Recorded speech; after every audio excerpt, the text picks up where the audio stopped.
12 October 2025, and I don't know the time as I'm up in the air. All I know is I'm somewhere over Minnesota. But I definitely know the time in the plane, and it's feeding time. And I ordered, they had the option of salmon, vegetarian lasagna, grilled chicken, and short ribs. And I ordered the short ribs. And I gotta say, it's very tasty. Now I recline my seat to a full flatbed and I'm ready to sleep for the rest of my journey back to the West Coast. Since this is my own private sleeping pod, I shouldn't have any disturbances other than just some air turbulence, and that's about it. So I'm expecting a nice, good sleep from here to the West Coast. Before leaving my home in New York City, New York, Manhattan, I took possession and custody of the new Apple Watch Ultra 3. I've had the Apple Watch Ultra for many years and I really enjoyed it. And I didn't see much of an improvement or a big advancement in the Apple Watch Ultra 2, so I skipped it. And in all honesty, I really don't see a big advancement in the Apple Watch Ultra 3. The only reason I purchased the Apple Watch Ultra 3 is because my Apple Watch Ultra was depreciating in trade-in value. So last year, 2024, the trade-in value of my Apple Watch Ultra was around $277 US. This year, 2025, it dropped down to $255 US. Since I know I will always have an Apple Watch Ultra version whatever in my lifestyle, and since Apple has a trade-in program, my outdated Apple Watch Ultra is essentially cash for me to put towards the latest and greatest Apple Watch Ultra version whatever, in this case, version 3. That way, I will still have an Apple Watch Ultra in my lifestyle, in this case, the Apple Watch Ultra 3, and I can eventually use the trade-in value of the Apple Watch Ultra 3 towards a future Apple Watch Ultra version that might strike my fancy. If I didn't leverage the trade-in value of my Apple Watch Ultra towards the Apple Watch Ultra 3, then my Apple Watch Ultra would have diminished to maybe $0 trade-in value. Then I would have been stuck with having an Apple Watch Ultra plus paying out the full price for the latest and greatest Apple Watch Ultra that struck my fancy. So now I will enjoy wearing my Apple Watch Ultra 3, knowing that I've got some trade-in value with this watch to put towards a future Apple Watch Ultra version whatever that strikes my fancy. Whenever I'm engaged with the people in my real social network, such as tennis, acting, fencing, fly fishing, skiing, whatever, they always ask me, Alfonso, if you only had to pick one and you could not buy both, which one would you pick? Unequivocally, the Apple Watch Ultra 3 or any Apple Watch. Now, don't get me wrong. I do like my Garmin Tactix 8 Applied Ballistics Elite wrist timepiece here and after Garmin Tactix 8.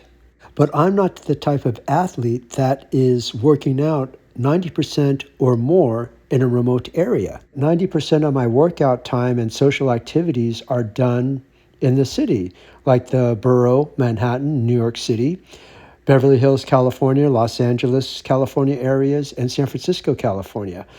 So that's 90% of my social activities, 90% of my workout activities are done in those areas where I have access to power sources, where I have access to cellular towers.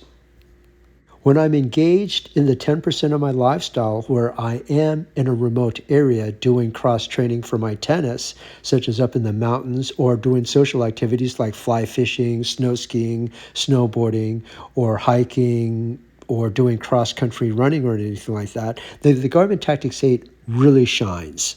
And it really shines over the Apple Watch Ultra 3 because with the Garmin Tactix 8, when I'm in those remote areas, I don't need to worry about battery running out on me. The navigation system to all the activities that I'm doing, such as cross-country running, hiking, walking, or whatever in those remote areas, work great with the mapping system. They have a great mapping system with all their activities, and the navigation system is really good in those remote areas as well. So yes, the Garmin Tactix 8 has its strengths in those areas and in those circumstances.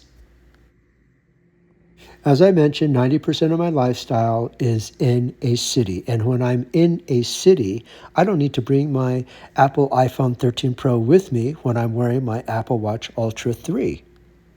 With my Apple Watch Ultra 3, I can make and receive telephone calls. I can send and receive text messages and emails without having to be hooked up to my Apple iPhone 13 Pro. Not so with my Garmin Tactix 8. Now, the Garmin Tactix 8 does not have cellular service. In other words, I cannot make and receive telephone calls using my Garmin Tactix 8. It doesn't have the hardware to accommodate that kind of feature.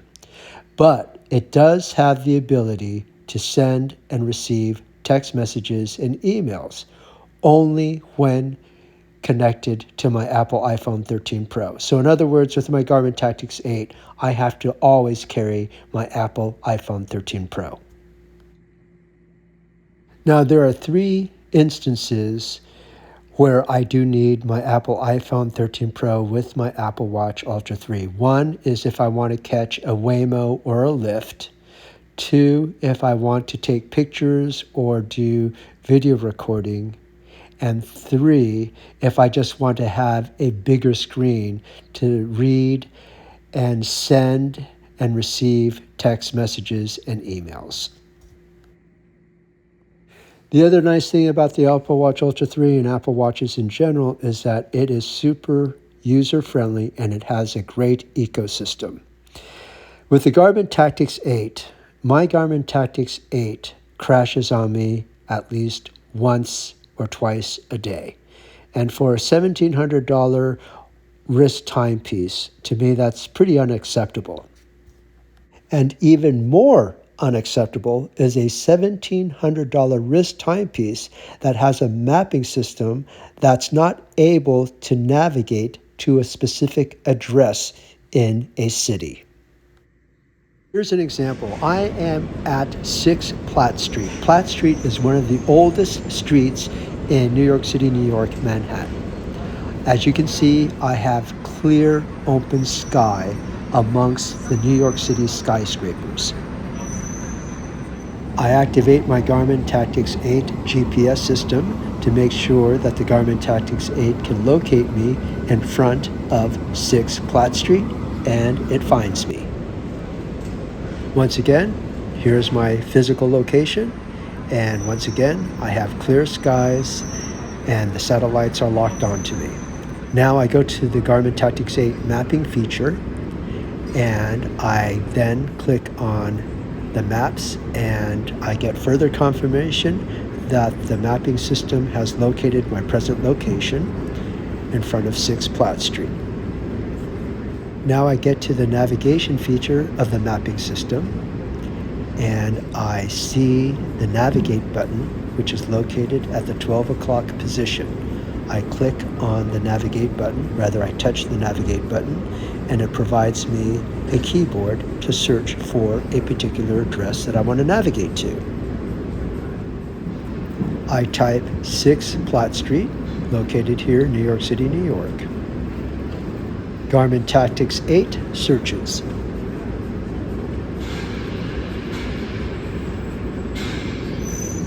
No results found. Immediately, I contacted Garmin support. I spoke to David, and then I spoke to Brandon, and then I spoke to another person. I forgot his name. They took record of my complaint, and they said they will research it. I contacted them in the next day, and they mentioned that the mapping system in the Garmin Tactix 8 is designed only to find waypoints and POIs, Papa, Oscar, India, points of interest. I thanked them for their assistance, but boy, was I upset. I did find a workaround. I have the Explorer application on my Apple iPhone 13 Pro. And the workaround that I found that seems to be the solution for now is that I type in the address 6 Platt Street, and I can navigate by using that application, or I can create 6 Platt Street as a waypoint, and that will synchronize to my Garmin Tactix 8, and then from that point, I can navigate on my Garmin Tactix 8 to 6 Platt Street since it's a waypoint. But I think that's so stupid. Based on my lifestyle and the experiences I've had with my Garmin Tactix 8 and the experiences I've had with my Apple Watch Ultra and now the Apple Watch Ultra 3, I would prefer the Apple Watch Ultra 3 over my Garmin Tactix 8 and over any other Garmin wrist timepieces, such as, but not limited to, the Garmin Fenix. If I'm going to be in a remote area, then I would pair my Apple Watch Ultra 3 with my Garmin GPSMAP 67i. My Garmin GPSMAP 67i, as in India, is an Iridium satellite communications device. Where legally allowable, I can communicate anywhere in the world, including North and South poles, via SMS, text messaging, or emails. I also purchase subscriptions for helo evacuations or any type of evacuations if I'm in a remote area and I don't have to pay extra for that service. The insurance policy that I purchased that's attached to my Garmin GPSMAP 67i covers all that through a monthly fee. So for me, whenever I'm in a remote area, I have my Apple Watch Ultra 3 or my Garmin Tactix 8 plus my Garmin GPSMAP 67i. The Apple Watch Ultra 3 does have emergency satellite communications for remote locations, but I do not trust it, and I prefer Garmin's inReach technology and also the additional survival package insurance program that I purchased. So I prefer my GPSMAP 67i over Apple Watch Ultra 3's satellite emergency communications. And this is another reason I prefer my Apple Watch Ultra 3 over Garmin wrist timepieces, such as, but not limited to, the Garmin Tactix 8 and the Garmin Fenix. The Apple Watch Ultra does have satellite emergency communications, which, if you do not have a Garmin GPSMAP 67i, is better than nothing. So at least the Apple Watch Ultra 3, if you're in a pinch and you're in a remote area, at least you have some chance of communicating with somebody that can help you via the satellite system.